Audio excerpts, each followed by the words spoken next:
Assalamualaikum warahmatullahi wabarakatuh. Perkenalkan, nama saya Dila Bunga Paramita, NIM P100180252.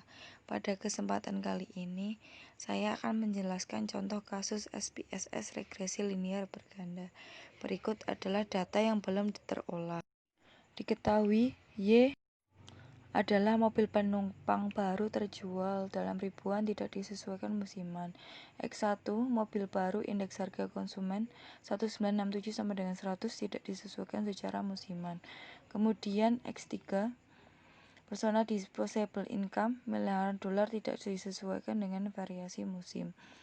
Kemudian X4 suku bunga persen kertas perusahaan pembiayaan ditempatkan langsung. Kemudian X5 tenaga kerja sipil yang dipekerjakan ribuan, tidak disesuaikan untuk variasi musiman. Kemudian kita pindah ke SPSS dan variabel view. Berikut adalah name-nya. Y adalah dependent, X1 sampai X5 adalah independent. Tipenya numerik, widthnya 8, desimalnya 2, dan labelnya sebagai berikut.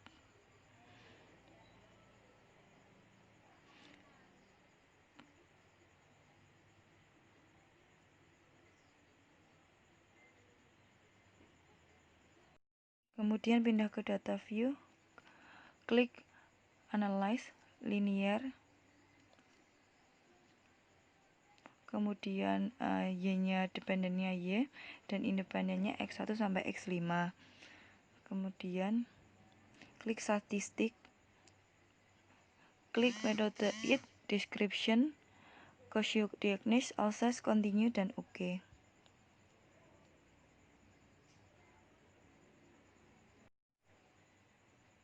Kemudian berikut adalah hasilnya.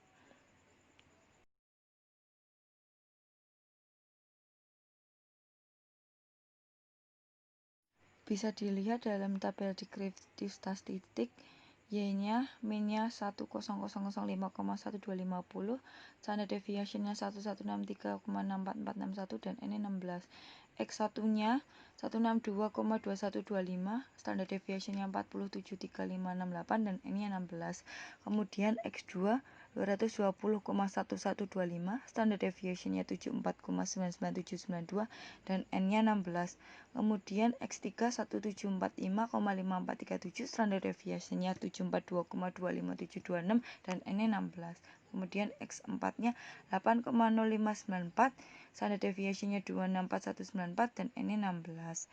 Kemudian X5-nya min-nya 94792,3125, standard deviation-nya 9256,4208 dan N-nya 16.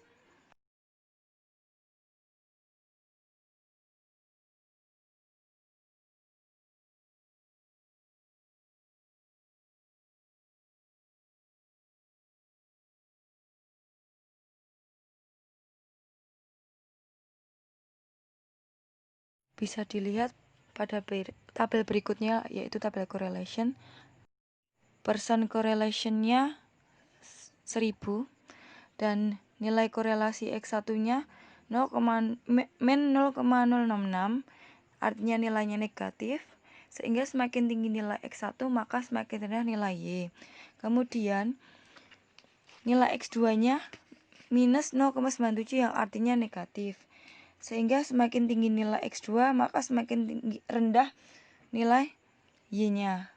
X3-nya 0,05, yang semakin tinggi nilai X3 maka semakin rendah nilai Y-nya. Kemudian X4 minus 0,543 yang artinya negatif, sehingga semakin tinggi nilai X4 maka semakin rendah nilai Y. Dan terakhir X5 0,44.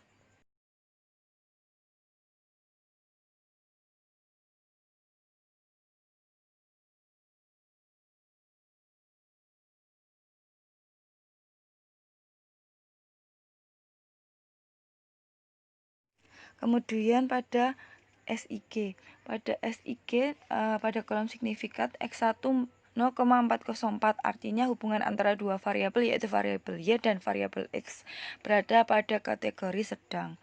Kemudian X2 0,361, yang artinya dua variabel yaitu variabel Y dan variabel X pada kategori sedang juga.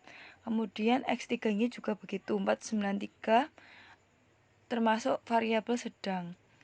Kemudian yang tabel X4 0,015 yang artinya pada kategori rendah atau lemah, dan X5 termasuk pada kategori sedang.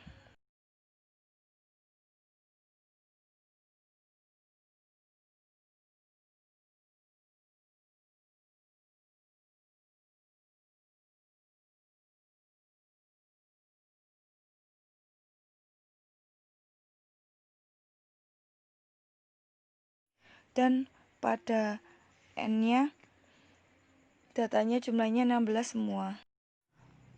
Pada tabel variabel enter atau remove, X1 sampai X5 menggunakan metode enter.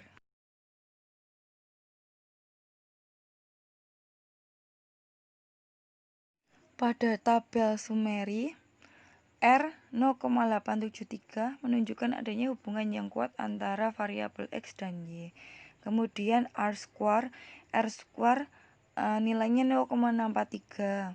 Menjelaskan variabel X dapat menjelaskan variabel Y sebesar 76,2. Sisanya dijelaskan variabel lain. Kemudian standard error in the estimate nilainya 695,42247, menunjukkan tingkat kesalahan regresi linier jadi semakin kecil. Angka di sini maka persamaan regresi semakin baik.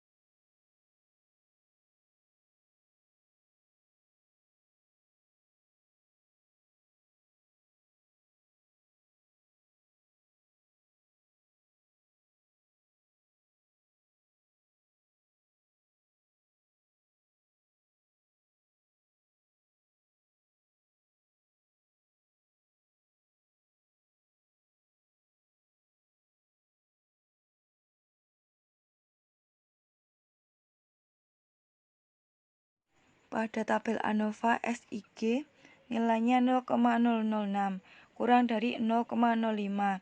Berarti adanya hubungan antara variabel X dan Y, dan F-nya sebesar 0,006.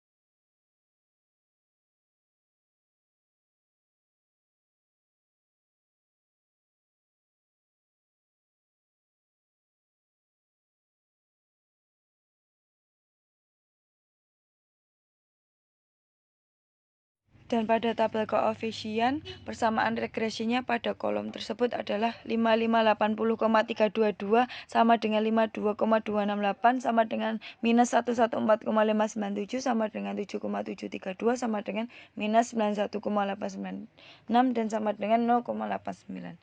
Sekian dari saya. Kurang lebihnya mohon maaf. Wassalamualaikum warahmatullahi wabarakatuh. Terima kasih.